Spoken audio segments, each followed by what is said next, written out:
Headline News Vindas Vedanatpur.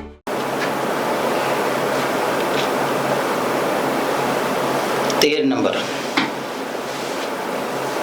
Ankleshwar તાલુકાના કાપોદ્રા ગામની મદ્રસા તાલીમુલ ઇસ્લામ ટ્રસ્ટની જમીનને ટ્રસ્ટમાં પરત કરવાનો વકફ ટ્રિબ્યુનલ કોર્ટ ગાંધીનગરે હુકમ કર્યો હતો. દંડ સહિત બાકી ભાડું ભરપાઈ કરવા આદેશ કર્યો હતો.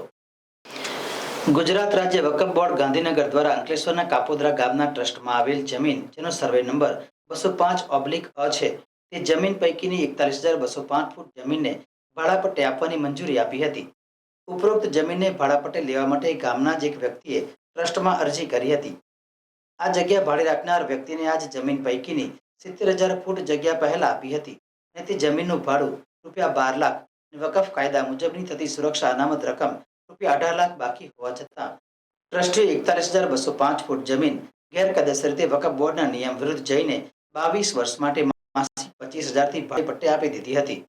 મદ્રસા તાલીમુલ ઇસ્લામ ટ્રસ્ટ કાપોદ્રા B556 માં આવેલ સર્વે નંબર 205/અ પૈકીની 41,205 ફૂટ જમીન જે ગેરકાયદેસર રીતે ભાડે આપી હતી, જે બાબતે ઇસ્માઇલ મોહમ્મદ મતાદારે વિરોધ નોંધાવી ગુજરાત રાજ્ય વકફ ટ્રિબ્યુનલ કોર્ટ ગાંધીનગર ખાતે અપીલ દાખલ કરી હતી.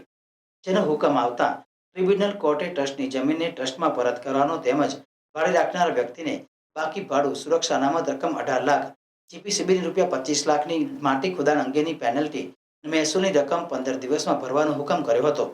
તેમજ વકફ ટ્રિબ્યુનલે ટ્રસ્ટના હાલના તમામ ટ્રસ્ટીઓને સસ્પેન્ડ કરવાનો હુકમ કર્યો હતો અને નવેસરથી વકફ બોર્ડના સભ્યોની હાજરીમાં ટ્રસ્ટીની નિમણૂક કરવાનો હુકમ કર્યો હતો, જેને પગલે કાપોદ્રા ગામમાં ખળભળાટ મચી જવા પામ્યો હતો.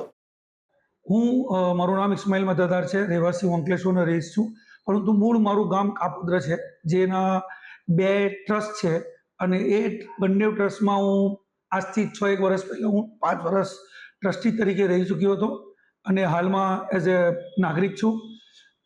પરંતુ જે તે વખતે ટ્રસ્ટની અંદર છેલ્લા અમુક ટાઈમમાં અમુક વસ્તુઓ મને જે લાગી કે જે ખોટી થઈ છે અને એના માટે જે જજમેન્ટો આવ્યા વકફ બોર્ડમાંથી એ મને એવું લાગ્યું કે ખોટા છે અને એની સામે લડવું જોઈએ, કેમ કે આ જે જજમેન્ટ છે એ ટ્રસ્ટના વિરુદ્ધ લાગ્યા. એક બહુ મોંઘી જમીન છે હાઈવેની ઉપર, 41,000 ફૂટ જગ્યા, અને બીજું એક કેસ હતો ટ્રસ્ટી મંડળની નોંધણી બાબતનો કે જે નોંધણી કરવા માટે જે ડોક્યુમેન્ટો એ લોકોએ રજૂ કર્યા વકફ બોર્ડમાં અને જે માહિતી આપી એ તદ્દન ખોટી હતી.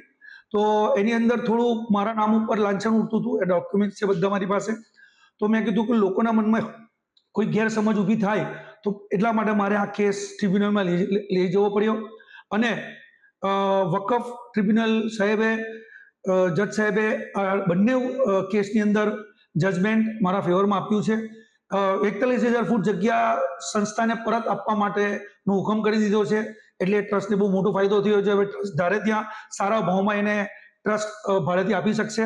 અને બીજું જે ટ્રસ્ટી મંડળની અંદર જે ખોટી રીતના કાગળિયો કરીને એમના નામ નાખવામાં આવેલા અને મને એક નાખવા માટે મારા નામનો ખોટો દુરુપયોગ કરવામાં આવેલો, એની અંદર બી વકફ ટ્રિબ્યુનલે એ તમામ 9 ટ્રસ્ટીઓને સસ્પેન્ડ કરવાનો હુકમ આપેલ છે અને રિસીવર નિમીને વકફ બોર્ડના સભ્યની હાજરીમાં નવે નામથી જે ટ્રસ્ટ છે B492 નું નવે નામથી ઇલેક્શન કરવાનો પણ ઓર્ડર આપી દીધો છે. આજકાલ જે વકફ બોર્ડ વિશે ચાલી રહ્યું છે તેનું તમારું શું કહેવું?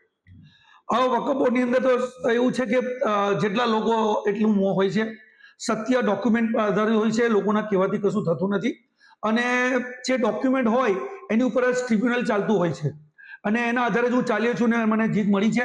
અને ટૂંકા સમયની અંદર અને હું બીજું એક મોટું એક મેટર મારા ધ્યાનમાં આવ્યું છે અને એને બી હું વકફની અંદર લઈ જઈ રહ્યો છું બહુ ટૂંકા સમયમાં, અને એને બી માહિતી તમને થોડા દિવસોમાં હું તમને આપીશ કે જે ત્રીજી વસ્તુ મારા ધ્યાનમાં આવી છે એ હું એને આગળ લઈશ.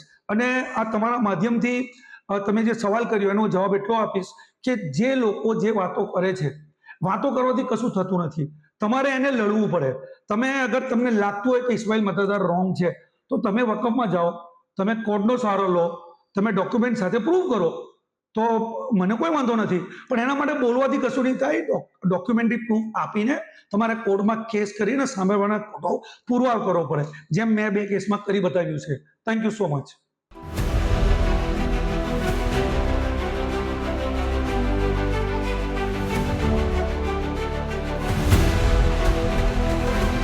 समस्या की टेंशन हेडलाइन न्यूज बिंदास बेधड़क